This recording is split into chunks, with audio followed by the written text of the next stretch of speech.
Welcome back. We're continuing creating our live streaming program with the C programming language based off of our FFmpeg bash scripts that we've made previously.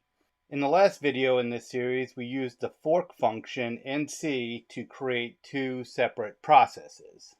As you can see here, it was something very simple. We just ran the fork command and we printed out the PID variable, which is the return value of fork. And how does that run?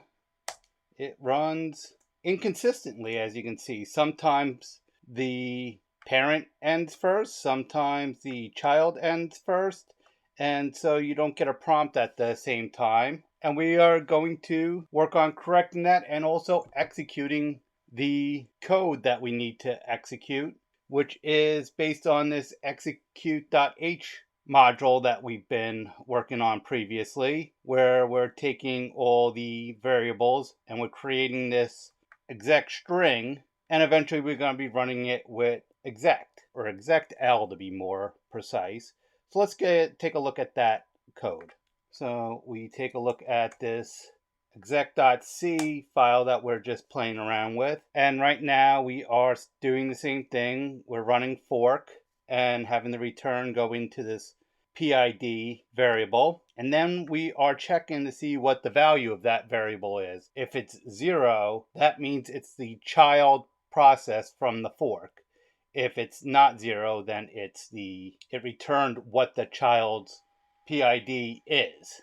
If the child runs, it will say what the PID value is, which should be 0, and then it's going to say what that process's PID, which is processor ID, is using the getPID function. And then it's going to run this execl. And execl is part of the exec series of functions. You have execl, execlp, execle, execlv. So the one we're using is execl, and that takes in a path name and a series of arguments, and the last argument needs to be null. So let's take a look at how we implemented that. So over here we have execl running, and the path is, we're going to run that forkit program, and that is in the same path. So we use the relative path of /.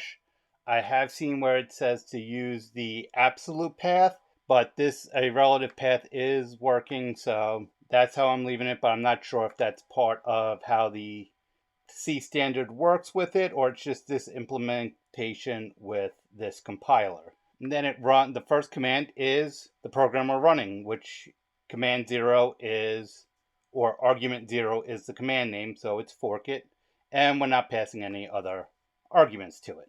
And now we have to run this print command before the execl command, because once this command runs, you can put anything else after it. So let's try that. We'll do, this is after new line, and we'll see if that ever gets executed. And then we're running this exact same line here, and now it should, where it says this %i, which is the PID, should be whatever the child's PID is, because this is running as the parent, and this is going to give the parent's PID. Now, just so you remember, the forkit command is also going to give its own series of PIDs as part of that, so that might get a little confusing. And then we are running this wait null, because we need to wait for the child to finish before the parent ends or parent terminates, to make sure everything terminates relatively easy, because what it looks like is anything that's running as a child is running as a background process. So it's running in the background, so once the parent ends, we get that command line like we saw before, and that needs the wait.h include file. Let's go ahead and save this, and we'll make it, and that ran fine. And we will run the exec program, and let's see what we get.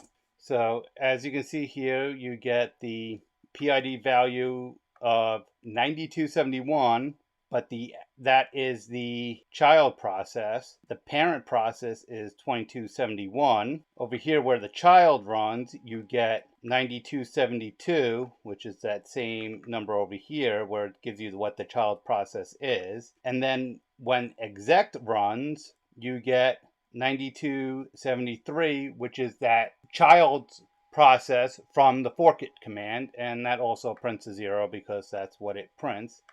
And that line that says that we had there, this is after, as you can see, never ran, because once that forkit command was executed with exec or execl, it didn't run anything else after that. Once that program terminated, that whole process terminated. So this might be a little confusing, and this actually does work out that we have 3 different process IDs, because that is actually what we need to have happen with this program, because we have the exec.h module that needs to run in its own process, or the FFmpeg program needs to run in its own process. The GUI needs to run in its own process, and the RTMP out needs to run in its own process. So we need 3 different processes so we can have a multitasking function here.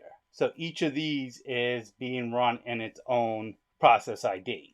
And in the next video in this series, that's what we will be doing, is we are going to start taking in each of these modules into one file and having it all run. We'll probably start with 2 and move over to 3 as we go along, as we go ahead and complete each of these options for the different versions of the exec. We still need to do these, but I still need a program name. If anyone has any suggestions for a program name, go ahead and put that in comments. And if you want to continue with where we're going with this project, if that interests you, or any of the other projects, you can go ahead and subscribe.